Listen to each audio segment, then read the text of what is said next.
चलिए दोस्तों, आज हम देखेंगे महाजनपद काल और भारत में साम्राज्यों का उदय, ये वाला चैप्टर के जितने भी एमसीक्यू या इसको हम कहें वस्तुनिष्ठ प्रश्न, उनको हम देखेंगे एक स्थान पे। ठीक है, तो पहला जो है यहाँ पर से देखो, पहला वस्तुनिष्ठ प्रश्न हम आ गए। ठीक है, तो पहला वस्तुनिष्ठ प्रश्न को देखो, निम्नलिखित में से जोड़ी को सुमेलित कीजिए। यानी कि हमको क्या करना है, जोड़ी को मिलाना है। ठीक है, तो देखते हैं इसमें से जोड़ी को सुमेलित करके देखते हैं।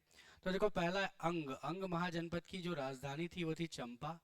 चेदी, चेदी की राजधानी थी शक्तिमती। सूरसेन की राजधानी क्या थी, मथुरा। और अश्मक की राजधानी थी प्रतिष्ठान। ठीक है, इसलिए आंसर क्या होगा, एक का देखो तीन ले रहा है, एक का तीन देखते हैं, एक का वन का थ्री है, एक ही में है, तो आंसर आ जाएगा बी। क्लियर। आगे आते हैं, निम्नलिखित में से कौन सा एक मगध साम्राज्य की राजधानी नहीं रहा है, बोल रहा है। ठीक है, गिरिराज राजधानी रहा है, राजगिरी राजधानी रहा है, पाटलिपुत्र रहा है, कौशाम्बी नहीं रहा है। कौशाम्बी राजधानी किसकी थी, वत्स की राजधानी थी, इसलिए आंसर नहीं आएगा। प्राचीन भारत के प्रथम साम्राज्य के रूप में कौन सा महाजनपद विकसित हुआ था। तो देखो, कौशल नहीं बना साम्राज्य, गुरु नहीं बना, पांचाल नहीं बना, बल्कि क्या बना था, मगध एक बड़ा साम्राज्य बन गया था। ठीक है, तो ये आंसर आएगा। निम्नलिखित में से किस मगध के शासक को उसके पुत्र अजात शत्रु ने बंदी बनाया और भूख से तड़पाकर मार दिया। तो देखो, बिंदुसार जो है तो आएगा नहीं, बिंदुसार बिंबिसार दोनों नहीं आएगा, शिशुनाग इसका आंसर, ने भी नहीं आएगा। अच्छा, ये किस किस मगध के शासक उसके पुत्र ने बंदी, अच्छा पुत्र के ने बोल रहा है। तो देखो, बिंबिसार को मार डाला था किसके, अजात शत्रु ने, तो ये आंसर आएगा। बिंदुसार नहीं आएगा, उदयन नहीं आएगा, शिशुनाग नहीं आएगा। छठवीं शताब्दी ईसा पूर्व निम्नलिखित में से कौन सा नगर मगध जनपद की राजधानी था, बोल रहा है, मगध की राजधानी था। तो राजगृह जो है नहीं हो सकता, छठवीं शताब्दी ईसा पूर्व बोल रहा है। पाटलिपुत्र जो है, अच्छा यहाँ पर छठी शताब्दी ईसा पूर्व बोल रहा है, इसलिए देखो आंसर में क्या आएगा, आंसर में राजगृह आएगा, पाटलिपुत्र नहीं आएगा, वैशाली नहीं आएगा, चंपारण नहीं आएगा। देखो यहाँ से थोड़ा समझ लो, छठवीं शताब्दी ईसा पूर्व में ये राजधानी थी और छठी शताब्दी ईसा पूर्व के बाद समय में बीत गया, तब पाटलिपुत्र बाद में राजधानी बनी। तो आंसर में यही आंसर लिया हुआ है, राजगृह, ध्यान में रखना।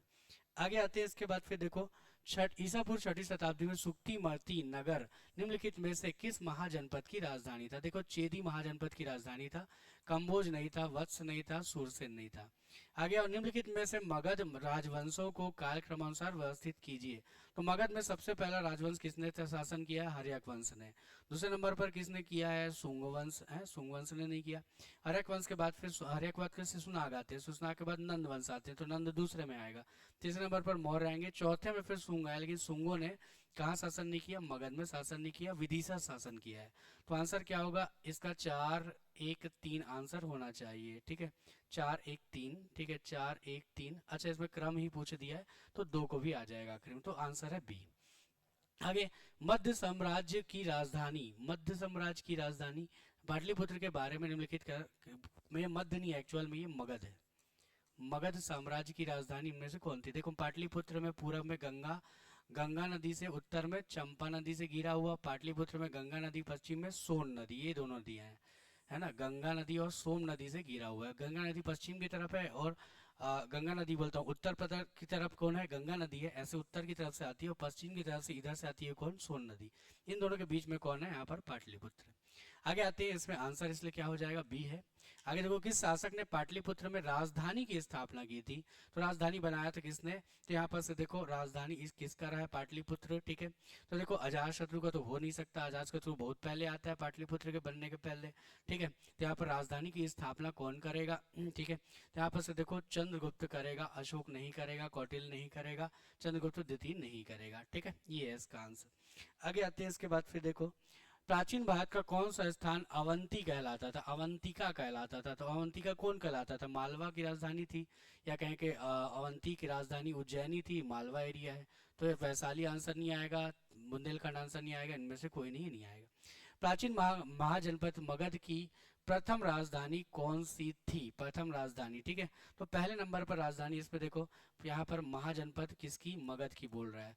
ठीक है, अब मगध की राजधानी जो है वो क्या है, पहले नंबर पर रही है कौन, तो यहाँ पर याद करो, गिरिव्रज। ठीक है, गिरिव्रज।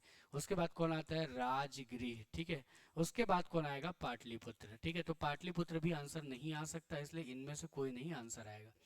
आगे, सूची एक को सूची दो से मिलाएं तथा सूचियों को राजधानी से मिलाएं। देखो, मत्स्य की राजधानी क्या थी, यहाँ पर देखो, विराटनगर। कुरु, कुरु की राजधानी कौन थी? तो कुरु की राजधानी थी इंद्रप्रस्थ। सूरसेन की राजधानी जानते हो मथुरा है। अस्मक की राजधानी प्रतिष्ठान या पोत्तन है, ठीक है। तो आंसर क्या हो जाएगा? एक का यहाँ पर ले रहा है 3, एक का देखो यहाँ से, एक का है 3, ये इसमें है, तो आंसर ये हो जाएगा सी वाला, ठीक है। अच्छा, एक का 3 यहाँ पे भी है, तो देखो इसमें डाउट हो जाएगा। एक का 3 दूसरा वाले बी का देख लो, बी का है 4, तो बी का 4 यही है, तो सी आंसर ही है इसका, ठीक। आगे, वर्तमान उत्तर प्रदेश में भारत के प्राचीनतम 16 महाजनपदों में से कुल कितने महाजनपद थे? अब ये देखो, प्राचीनतम उत्तर प्रदेश में कितने आते हैं, ठीक है। टोटल उत्तर प्रदेश में 7 महाजनपद थे, ठीक है। 6 नहीं है, 8 नहीं है, 9 नहीं है। आगे आते हैं, इसके बाद फिर देखो इसके बाद आते हैं, निम्नलिखित राजवंशों में से कौन सा प्रथम गैर राजक्षत्रीय राजवंश माना जाता है? तो गैर क्षत्रिय नंद वंश को मानते हैं।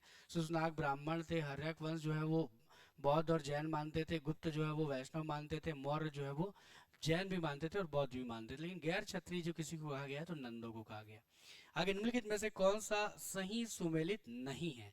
तो देखो, अंग की राजधानी चंपा सुमेलित है, ठीक है। कौशल, कौशल की राजधानी अहि क्षत्रिय गड़बड़ होगी। कौशल की राजधानी क्या है? श्रावस्ती है, ठीक है, श्रावस्ती।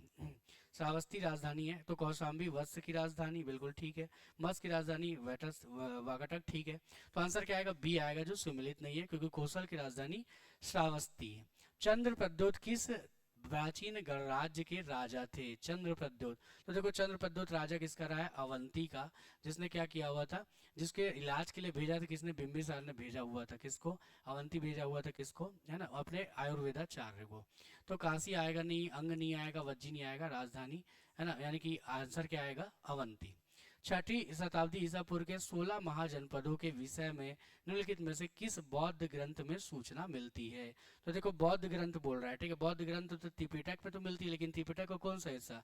दीर्घ निकाय मिलती है। दीपवंश में सॉरी, दीर्घ निकाय में मिलती है, अंगुत्तर निकाय मिलती है, बाकी में नहीं मिलती। तो 2 ग्रंथ याद कर लो, इसमें एक है अंगुत्तर निकाय बौद्ध धर्म का, जिसमें 16 महाजनपदों का उल्लेख मिलता है, और दूसरा भगवती सूत्र, जिसमें 16 महाजनपदों का उल्लेख मिलता है। अगला आते हैं, अगला देखो यहाँ से, सूची 1 को सूची 2 से सुमेलित कीजिए। सूचियों के नीचे दिए गए कूट की संयुक्त सही उत्तर चुनिए। तो मत्स्य की राजधानी देखो, मत्स्य की राजधानी विराटनगर। कुरु, कुरु की राजधानी क्या है? देखो, कुरु की राजधानी हमेशा है इंद्रप्रदेश। इसके बाद सूरसेन की राजधानी मथुरा। आसमक की राजधानी पोत्तन। अच्छा, क्वेश्चन तो अभी बनाए थे, सेम क्वेश्चन ही होगा, 3-4 वाला सी आंसर है। भारत में नागरीकरण के प्रमाण सर्वप्रथम कब मिलते हैं? तो नागरीकरण का सबसे पहला प्रमाण कब मिलेगा? तो भाई, सबसे पहला तो सिंधु घाटी में मिला था, तो ईसा पूर्व का मिलेगा। प्रथम शताब्दी ईसा पूर्व नहीं आएगा, ठीक बात है। 12वीं शताब्दी ईसा पूर्व नहीं मिलेगा। तो भारत में नगरीकरण, द्वितीय नगरीकरण को पहला ये मानेगा, ठीक है। तो द्वितीय आएगा 6वीं शताब्दी ईसा पूर्व में, इसको मानेगा, इसको नहीं मानेगा। तो देखो, ईसा पूर्व में अगर कोई नगरीकरण है तो सिंधु घाटी उसको प्रथम नगरीकरण बोलते हैं। लेकिन यहाँ पर देखो, प्रथम शताब्दी ईसा पूर्व तो हो नहीं सकती, 2500 ईसा पूर्व लगभग आती है, तो ये आंसर हो नहीं सकता। तो आंसर क्या होगा? 6ठी शताब्दी ईसा पूर्व, जब भारत में कौन सा नगरीकरण आता है? द्वितीय नगरीकरण। और किसमें आता है? लौह वाले में आता है। कहने का मतलब है कि कहना चाहिए कि लोहा क्या, जब कहना चाहिए खोज हो जाता है उस तरंजी खेड़ा में, उसके बाद जब नगर बनते हैं तो द्वितीय नगरीकरण, वो 6ठी शताब्दी ईसा पूर्व के बाद का समय देखने को मिलता है नगरीकरण का।